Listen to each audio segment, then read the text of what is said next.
काल में आज हम सबसे पहले बात करेंगे बंगाल में गर्माते चुनावी माहौल की, जिसमें इस वक्त सड़क पर नमाज का शोर है, जिसमें इस वक्त बाबरी के बांग्लादेश कनेक्शन का जोर है। वैसे तो सड़क पर नमाज का मुद्दा हमेशा ही सामने आता रहता है, कोलकाता के लोगों को परेशान करता रहता है, लेकिन चुनाव के पहले रमजान और रमजान के पहले सड़क पर नमाज, सही मुद्दा सही समय पर जोर पकड़ता दिख रहा है। बीजेपी नेता शुभेंदु अधिकारी ने इस बहाने ममता सरकार को जमकर घेरा है और इसी के साथ बंगाल बाबरी पर हुमायूं कबीर की भी हालत पतली कर दी है। शुभेंदु अधिकारी का आरोप है बाबरी निर्माण के लिए फंड हुमायूं ने बांग्लादेश से जुटाए हैं और इतना ही नहीं, इसे कट्टरपंथी जमात की देन बताया है। यही नहीं, उन्होंने ममता बनर्जी की पार्टी टीएमसी को जमात और हुमायूं के बीच की कड़ी बता दिया। कैसे इन दोनों मुद्दों पर बंगाल की सियासत गर्मा गई है, जानेंगे समझेंगे। देशकाल की दूसरी स्टोरी में बात करेंगे उत्तराखंड में गहराते डेमोग्राफी चेंज के खतरे की। उत्तराखंड के जोशीमठ में मामला तब जोर पकड़ता गया जब वहां से नमाज अदा करने का एक वीडियो सोशल मीडिया पर वायरल हुआ। इस वीडियो को देश स्थानीय लोग देखकर हैरान परेशान हैं। लोगों की समझ नहीं आ रहा कि जोशीमठ में इतने सारे नमाजी कहां से आ गए, क्योंकि इलाके में निर्माण कार्य बंद है, लिहाजा प्रवासी लोगों की संख्या भी कम होनी चाहिए। जोशीमठ के इस मामले ने कैसे उत्तराखंड में घुसपैठ के मुद्दे को गरमा दिया है, जानेंगे। देशकाल की तीसरी स्टोरी में बात होगी एआई तकनीक की। आज के समय में एआई हमारी रोजमर्रा की जिंदगी का अहम हिस्सा बन चुका है। पहले जिन कामों में घंटों लग जाते थे, आज वही काम कुछ ही मिनटों में पूरे हो जाते हैं। मोबाइल के वॉइस असिस्टेंट से लेकर ऑनलाइन शॉपिंग की सिफारिशों तक एआई हर जगह हमारी मदद कर रहा है। ये न केवल समय बचाता है, बल्कि काम को अधिक सटीक, तेज और आसान भी बनाता है। रोजमर्रा की जिंदगी में इस्तेमाल से जुड़े कुछ बेहद खास एआई प्रोडक्ट्स के बारे में हम आज आपको बताएंगे। तो देशकाल में इन तीन बड़े ही मुद्दों पर विश्लेषण की शुरुआत हम करने जा रहे हैं। शुरुआत पहली स्टोरी से। पश्चिम बंगाल में चुनाव के पहले घमासान तेज होता जा रहा है। इसी साल मार्च अप्रैल के बीच में कभी भी चुनाव की तारीखों का ऐलान हो सकता है। 7 मई से पहले अगली विधानसभा का गठन होना है और इसके पहले प्रदेश का सियासी माहौल गरमाया हुआ है। सड़क पर नमाज और बाबरी मस्जिद, इन जैसे बड़े मुद्दों का शोर जोर पकड़ता दिख रहा है। ऐसे मुद्दे जिनसे बंगाल के लोग खासे परेशान होते रहे। चुनाव ही एक ऐसा मौका होता है जब समाधान की उम्मीद सबसे ज्यादा जगती है। मौजूदा व्यवस्था में जनता के लिए चुनाव एक बड़ा मौका होता है, जब वो अपनी परेशानी के स्थायी समाधान के लिए सियासी दलों पर दबाव बना पाती है। आप इसे ऐसे भी समझ सकते हैं, चुनाव के दौरान जनता की अदालत सजती है, जहां बड़े मुद्दों का जोर चलता है। पक्ष हो या विपक्ष, जनता को परेशान करने वाले विषय, जनता को खुश करने वाले विषय अपने अपने हिसाब से इनसे जुड़े मुद्दे तलाशते हैं। अपना पक्ष मजबूत करने के लिए मुद्दों को तर्कों की कसौटी पर कसते हैं, उससे जुड़ी दलील जनता के बीच रखते हैं। जनता जिनकी दलील पर मुहर लगाती है, जनता जिनकी बातों से कन्विंस होती है, उसके पक्ष में वोट देती है। जिसके पास जितना ज्यादा वोट, सत्ता की कुंजी उसी के हाथों में जाने की संभावना उतनी ही ज्यादा होती है। तो जनता की अदालत का फैसला उसके पक्ष में माना जाता है। ये तरीका, ये पैमाना लोकतांत्रिक प्रक्रिया। और इसी कड़ी में पश्चिम बंगाल में बीजेपी पूरे दमखम के साथ चुनावी मैदान में उतर चुकी है। ममता बनर्जी की सरकार को हर तरफ से घेरने की कोशिशें हो रही हैं। बीजेपी के बड़े नेता शुभेंदु अधिकारी ने पिछले 24 घंटे के अंदर 2 बड़े मुद्दे उठाए। अब इन पर उठता सियासी शोर बंगाल ही नहीं, पूरे देश में तेज होता जा रहा है। ऐसे मुद्दे हैं जिनसे देश का हिंदू सेंटिमेंट सीधा टच करता है। पहला मुद्दा है सड़क पर नमाज का, जिससे कोलकाता वासी खासे परेशान होते रहे हैं। शुभेंदु अधिकारी ने रमजान के मौके पर सड़क हाईजैक करने की पुरानी परंपरा पर सीधा प्रहार किया है। इस बार रमजान ठीक चुनाव के पहले पड़ा है, तो जाहिर सी बात है इस समस्या से परेशान शहर के लोगों के बीच यह मुद्दा जोर पकड़ता जा रहा है। यह समस्या ही ऐसी है जिससे देश के दूसरे हिस्सों के लोग भी कनेक्ट कर रहे हैं। ठीक, तो बंगाल में यह मुद्दा कितना निर्णायक साबित होता है, इस पर भारत की नजर भी रहने वाली है। दूसरा बड़ा मुद्दा है बंगाल बाबरी के बांग्लादेश कनेक्शन की। पिछले कुछ दिनों से बंगाल बाबरी का मुद्दा काफी गरमाया हुआ है। टीएमसी के विधायक रहे हुमायूं कबीर ने बाबरी सेंटिमेंट से करीब होने के लिए पार्टी से दूरी बना ली, अपना सब कुछ दांव पर लगा दिया। वो पूरा जोर लगा रहे हैं बाबरी मस्जिद बनवाकर मुसलमानों के नया मसीहा बनने की कोशिश में जुटे हुए हैं। बार बार उल्टे सीधे बयान जारी कर बाबरी को सुर्खियों में बनाए रखते हैं। इस मुद्दे से उन्हें काफी उम्मीद है। बंगाल बाबरी मस्जिद का निर्माण कार्य भी शुरू हो चुका है, लेकिन अब लगता है शुभेंदु अधिकारी ने उनके मंसूबों पर पानी फेर दिया है। शुभेंदु अधिकारी ने बाबरी निर्माण के लिए बांग्लादेश से फंड जुटाने का गंभीर आरोप हुमायूं कबीर पर लगाया है, जिसके बाद बाबरी पर एक बार फिर जोरदार सियासी बवाल देखने को मिल रहा है। हम बारी बारी से इन दोनों ही मुद्दों के बारे में आपको बताएंगे। इनके सियासी मायने क्या है वो भी समझाएंगे बारी बारी से। सबसे पहले बात करते हैं सड़क पर नमाज की। सभी को पता है भारत के कई हिस्सों में इसे लेकर बवाल देखने को मिलता रहा है। सड़क पर नमाज का मुद्दा अब बंगाल की राजनीति में बड़ा होता जा रहा है। चुनाव के समय यह मामला तूल पकड़ता दिख रहा है। वीडियो में भी आप देख सकेंगे कितनी दूर तक सड़क पर नमाजियों की लंबी कतार है। एक तरफ की पूरी सड़क नमाजियों के हवाले कर दी गई है। आप देख सकते हैं उस तरफ कितनी बड़ी बड़ी दुकानें हैं, कितने बड़े बड़े ब्रांड्स के शोरूम्स हैं, पेट्रोल पंप है। आपको कितनी भी इमरजेंसी क्यों ना हो जाए, आप सड़क के उस तरफ पेट्रोल पंप तक नहीं जा सकते। देखिए, अंदाजा लगा लीजिए, अगर आप यहां नहीं हैं तो आप सोचिए इन कारोबारियों की क्या गलती। ऐसी स्थिति में उन तक कस्टमर कैसे पहुंचेगा, उन्हें कितना नुकसान होगा। क्यों उन्हें रमजान के दौरान इस तरह से सजा दी जा रही है? नमाज तो मस्जिद के अंदर भी हो सकती थी, या फिर किसी खुली जगह, किसी खेल के मैदान में हो सकती थी, लेकिन जिद है जी, जिद है ये कि यहीं इसी सड़क पर नमाज होगी। कुछ लोग इसे शक्ति प्रदर्शन भी मानते हैं। अल्पसंख्यक समुदाय के लोगों का इतनी बड़ी तादाद में जुटना बहुसंख्यक समाज के सामने अपना दम दिखाने जैसा है। उत्तर प्रदेश में आप ऐसा नहीं कर सकते।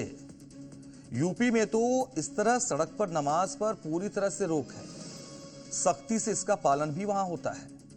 लेकिन पश्चिम बंगाल में ममता बनर्जी मुसलमानों पर काफी मेहरबान है।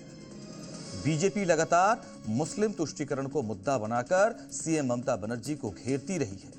अब राजधानी कोलकाता की सड़कों पर नमाज के मुद्दे को बड़ा किया जा रहा है। बीजेपी नेता शुभेंदु अधिकारी ने यह वीडियो शेयर किया और इस बहाने ममता सरकार को जमकर घेरा है। चुनाव का समय है, मुद्दा बड़ा हो चुका है पूरी तरह से। नया वीडियो नॉर्थ कोलकाता का है, जो कोलकाता के सबसे जरूरी और बिजी सड़कों में से एक है। इस वीडियो को शेयर करते हुए शुभेंदु अधिकारी ने कहा, वजह यह है कि 33% वोट बैंक को खुश करना, इसलिए उन्हें अब सड़क देनी होगी।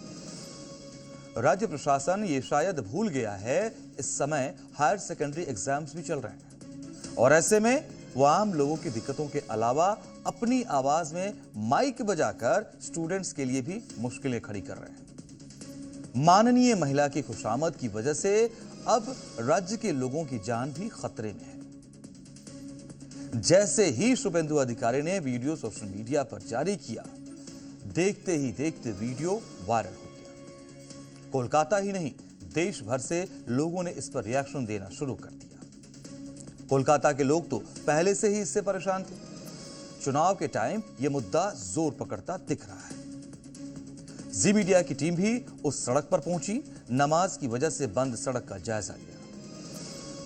रमजान महीने के पहले दिन शाम से लेकर रात तक इस रोड का एक अहम हिस्सा पुलिस बंद करवा दिया था और यहाँ पे नमाज अदा हो रहा था कि पश्चिम बंगाल में जब एक तरफ हायर सेकेंडरी बोर्ड एग्जामिनेशन चल रहा है, उसी वक्त शाम से लेकर रात तक इतनी व्यस्त, इतनी बिजी सड़कों पर पूरा का पूरा रोड ठप करके यहाँ पे बैठ के रमजान के पहले दिन नमाज पढ़ना, ये कौन सी सभ्यता है?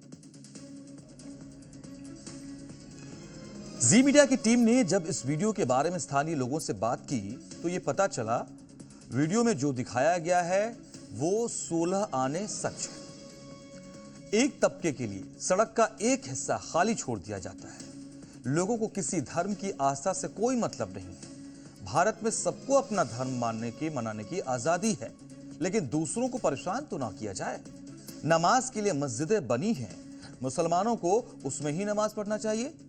कोलकाता के लोगों का भी यही कहना है। लोगों को तकलीफ देके रोड ब्लॉक करके, अभी परीक्षा का समय है, नीति है, इसीलिए तो बोल रहा है। हम लोग अगर सुबह में हनुमान चालीसा सुनाएंगे, वो सुनेगा क्या? मस्जिद क्यों बनाया जाता? मस्जिद इसलिए बनाया जाता है कि आप मस्जिद के अंदर जाकर के नमाज पढ़ें, ये नहीं कि आप किसी को असुविधा कर करके बाहर में आप नमाज पढ़ रहे हैं। ये सरकार यहाँ पे हिंदुओं को यहाँ से खदेड़ना चाहती है और ये पूरा माइनॉरिटी का यहाँ पे ये राज्य बनाना चाहती है।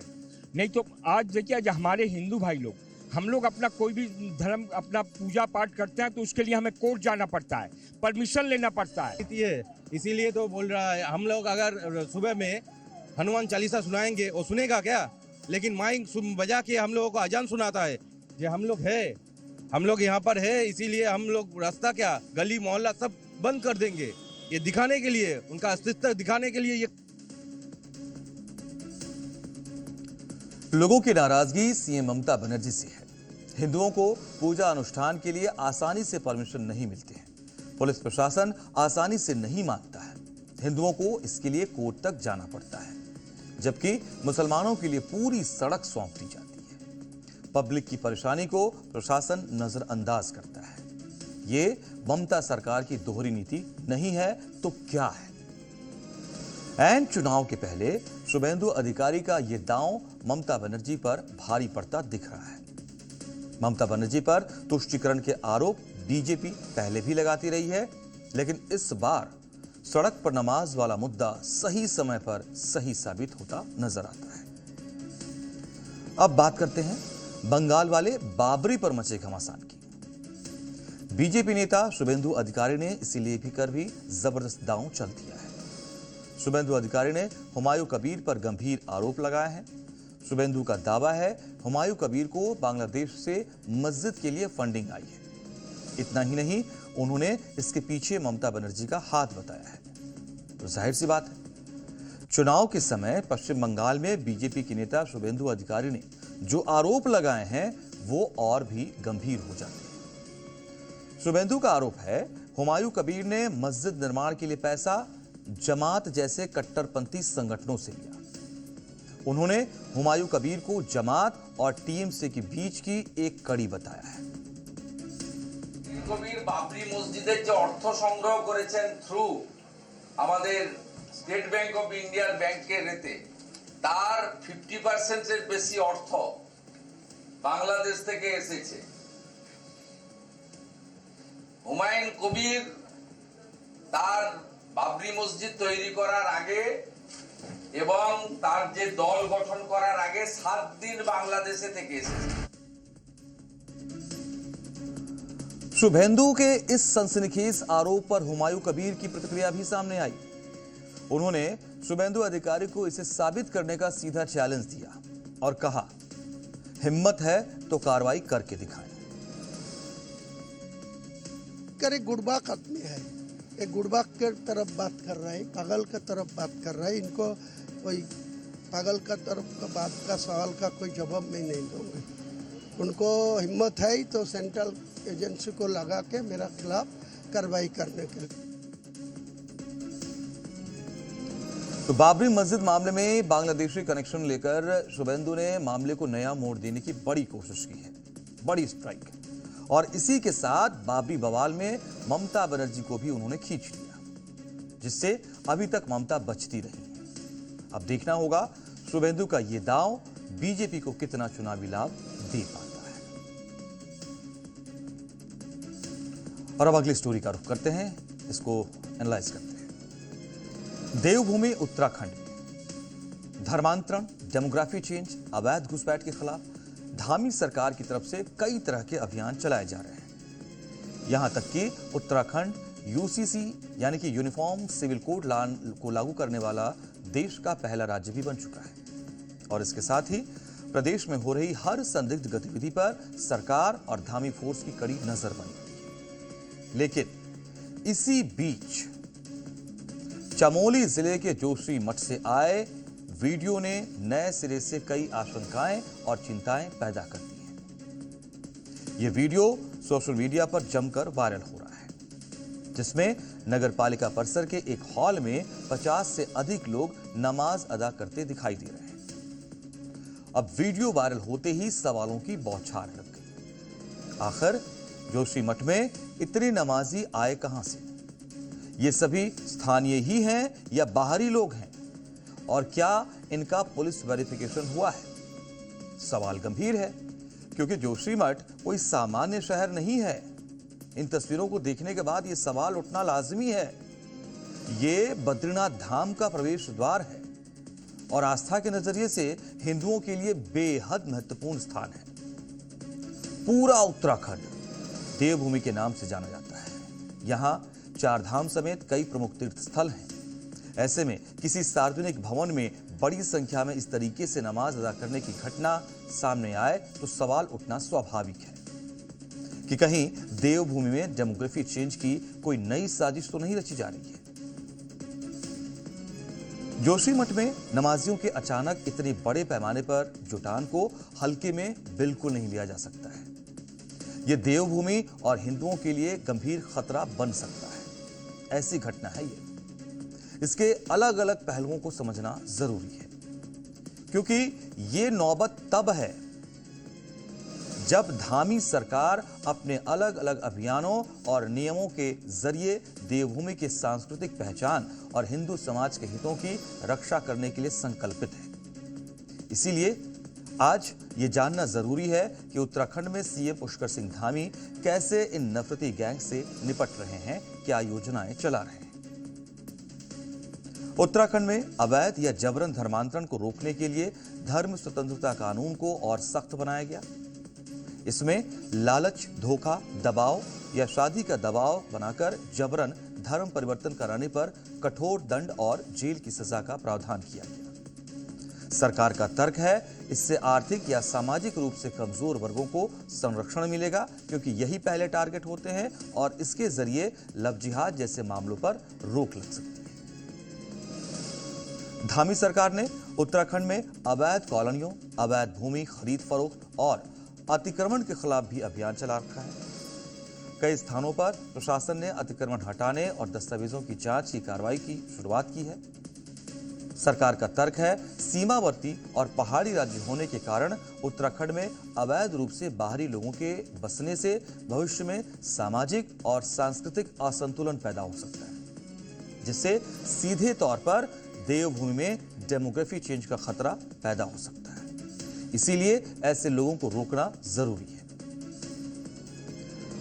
देवभूमि में ऑपरेशन कालनेमी अभियान के तहत अवैध रूप से रह रहे विदेशी नागरिकों, फर्जी पहचान पत्र रखने वालों और संदिग्ध गतिविधियों पर कार्रवाई के लिए विशेष अभियान चलाया जा रहा है। इस अभियान के तहत पुलिस वेरिफिकेशन, किराएदारों की जांच और उनकी पहचान के दस्तावेजों की पड़ताल तेज की गई है। सरकार का कहना है कि इससे राज्य की आंतरिक सुरक्षा मजबूत होगी और संगठित अपराध या अवैध नेटवर्क पर अंकुश लगेगा। उत्तराखंड देश का पहला राज्य बन गया है जिसने समान नागरिक संहिता यानी यूनिफॉर्म सिविल कोड लागू किया है, और इसका लक्ष्य भी शादी, तलाक, उत्तराधिकार और दत्तक ग्रहण जैसे कानूनों में समानता लाना है, ताकि सभी नागरिकों के लिए एक समान कानूनी ढांचा हो। सरकार का दावा यह भी कि यूसीसी से महिलाओं को विशेष रूप से लाभ होगा, बहु विवाह जैसी प्रथाओं पर रोक लगेगी और कानूनी प्रक्रियाएं सरल हो जाएंगी। अब इससे क्या होगा? अलग अलग धार्मिक समुदायों के बीच अलग अलग कानून की व्यवस्था समाप्त होगी और इनकी पहचान भी होती रहेगी। हालांकि भारत का संविधान प्रत्येक नागरिक को अपने धर्म का पालन और पूजा करने की स्वतंत्रता देता है, लेकिन जरूरी यह भी है कि किसी तरह का जमावड़ा या कोई आयोजन किया जा रहा है तो वो संवैधानिक और कानूनी दायरे में ही हो, प्रशासन की अनुमति से हो। लेकिन अगर कुछ संदिग्ध है, अनैतिक है, गैर संवैधानिक है, तो फिर मामला कानून व्यवस्था का बन जाता है, जिस पर सख्ती और अंकुश जरूरी है। और अब आज की तीसरी स्टोरी। आज के समय में एआई हमारी रोजमर्रा की जिंदगी का अहम हिस्सा बन चुका है। पहले जिन कामों में घंटों लग जाते थे, आज वही काम कुछ ही मिनटों में पूरे हो जाते हैं। मोबाइल के वॉइस असिस्टेंट से लेकर ऑनलाइन शॉपिंग की सिफारिशों तक एआई हर जगह हमारी मदद कर रहा है। यह न केवल समय बचाता है, बल्कि काम को अधिक सटीक, तेज और आसान भी बनाता है। डेली रूटीन के छोटे मोटे काम जैसे अलार्म सेट करना, ट्रैफिक अपडेट पाना, ऑनलाइन पेमेंट करना, ईमेल लिखना या फिर पढ़ाई में मदद लेना, अब एआई की मदद से सरल हो गए हैं। इस तरह एआई ने हमारे दैनिक जीवन को अधिक सुविधाजनक और स्मार्ट भी बना दिया है। इस पर देखिए हमारी खास रिपोर्ट।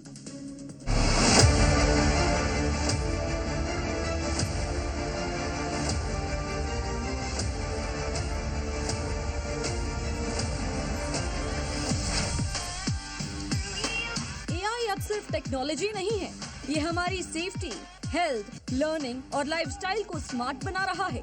हर नया इन्वेंशन, स्मार्ट हेलमेट से स्मार्ट ड्रोन तक, रियल वर्ल्ड प्रॉब्लम्स का सलूशन दे रहा है, जिससे हमारी जिंदगी के रोजमर्रा के काम पहले से ज्यादा आसान हो गए हैं। चलिए आपको भी बताते हैं एआई कैसे हमारी डेली रूटीन का अहम हिस्सा बन रहा है।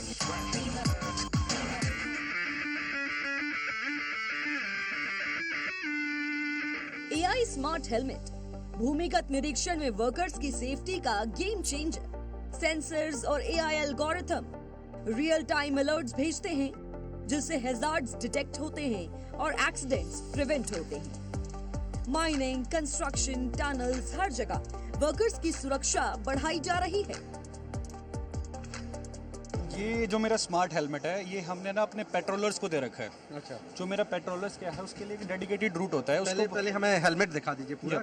हाँ, ये देखिए हेलमेट है और इसमें ये बटन है, तो इसमें सारा एआई टेक्निक। हाँ, इसमें हम 2 वे ऑडियो कम्युनिकेशन, लाइव फीड वगैरह हम सभी चीज़ें देख सकते हैं। इसमें कैमरा इनबिल्ट है और इसके अंदर हमने ना एआई एनालिटिक्स बिल्ड किए हैं, जिससे क्या होता है कि जब मेरे रूट पर पेट्रोलर इसको पहनकर चल रहा है, तो जैसे ही कैमरा जेसीबी डिटेक्ट करता है, तो मेरे को अलर्ट्स जनरेट होंगे उसके लिए। अच्छा। कि इस लोकेशन पर मेरा जेसीबी वर्क कर रही है, तो उसके अलर्ट्स मुझे वहाँ मेरे सिस्टम में दिखेंगे। मैं आपको हेलमेट पहनिए और इन्होंने जैसे हेलमेट पहना, तो इनका कहना है कि अब ये हेलमेट पहन के रास्ते पर निकले मॉनिटर करने के लिए, तो क्या किस तरह से? तो जैसे ही कैमरा आप देखोगे ये पिन पॉइंट कर रहा है, तो ये जैसे ही जेसीबी को डिटेक्ट करेगा, तो मुझे मेरे सिस्टम में वहाँ आपको अलर्ट्स मिल जाएंगे। हाँ। तो जैसे ही आपको अलर्ट्स मिलेंगे, तो मैं जो मेरा टीएल है, नियरेस्ट टीएल है, मैं उसको अलाइन कर सकता हूँ कि आप इस लोकेशन पर जाइए, टीम को अलाइन कीजिए, जस्ट टू चेक कि मेरा फाइबर सेफ है या नहीं। अगर सेफ नहीं है तो एटलीस्ट उस टाइम पर मेरी टीम वहाँ अवेलेबल होगी, जस्ट टू रिस्टोर इट। चमत्कारी पराठा। एआई चमत्कारी पराठा 8 महीने तक सेफ और न्यूट्रिशियस। एआई एनालिसिस इंश्योर करता है कि ये लॉन्ग टर्म स्टोरेज में भी क्वालिटी और टेस्ट मेंटेन करे। जैसे कि नेचुरल इंग्रेडिएंट स्पिनच होता है, उसमें it contains a good amount of iron, antioxidants जो हमारे इम्यून सिस्टम को रियली हेल्प करते हैं, और प्लस उसमें vitamin A, vitamin C, folate, different kinds of micronutrients naturally present है। इंस्टेड ऑफ टेकिंग सप्लीमेंट्स हम उसको नेचुरली कंज्यूम कर सकते हैं। आरोग्य एटीएम। एटीएम की तरह हेल्थ चेकअप्स होते हैं। फेशियल स्कैन से फुल बॉडी रिपोर्ट जनरेट करता है सिर्फ सेकंड्स में।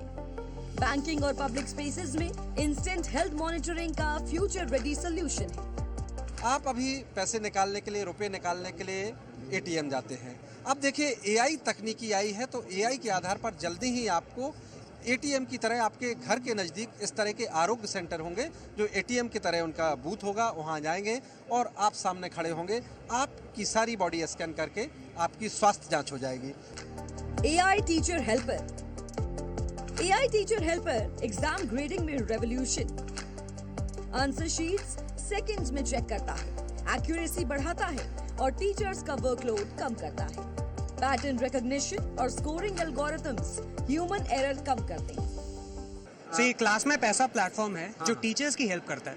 बेसिकली टीचर्स पढ़ाते तो हैं लेकिन वो आधा से ज्यादा टाइम पेपर चेक करने में भी लगाते हैं। सो पेपर चेकिंग का जो काम है वो हम अपने एआई के थ्रू सॉल्व कर रहे हैं। कैसे बताइए जरा आकाश, हमें डेमो अब जैसे अगर हम यहाँ जाएं, एक पर्टिकुलर एग्जाम में बच्चे ने जो भी लिखा है उसे हम यहाँ पे स्कैन करते हैं, एक फोटो ले लेते हैं। अच्छा, कैमरे पर क्लिक कर रहे हैं आप जी। प्लेटफॉर्म पर, और इसे डन किया। अब इसे जैसे ही मैं ग्रेड पे डालूंगा तो ये अपने आप एआई इसे चेक करेगा, एआई पढ़ेगा कि बच्चे ने क्या लिखा है और वो इसे ग्रेड करके बता देगा कि बच्चे को कितना मार्क्स मिला। अब ये रिपोर्ट आ गया कि यहाँ पे सही बच्चे ने सही लिखा है तो इसे 2 में से 2 मिला, और यहाँ पे गलत लिखा तो 1 में से 3 में से 1 ही मिला। ड्राइवर का एआई दोस्त, AI driver companion, road safety का अल्टीमेट असिस्टेंट, ड्राइवर को नींद आने पर अलर्ट करता है, गाना, शायरी या कॉन्वर्सेशन के लिए भी रेडी है। तो 3 बड़े मुद्दे पर आपके सामने हमने बहुत सारी नई जानकारी रखी है। उम्मीद करते हैं आपको पसंद आए होंगे। आपकी कुछ राय है तो वो भी हमें कमेंट करके जरूर बताइए, और सोमवार से शुक्रवार रात को 7:50 पर जरूर हमारे साथ जुड़िए और देखिए देश का। नमस्कार।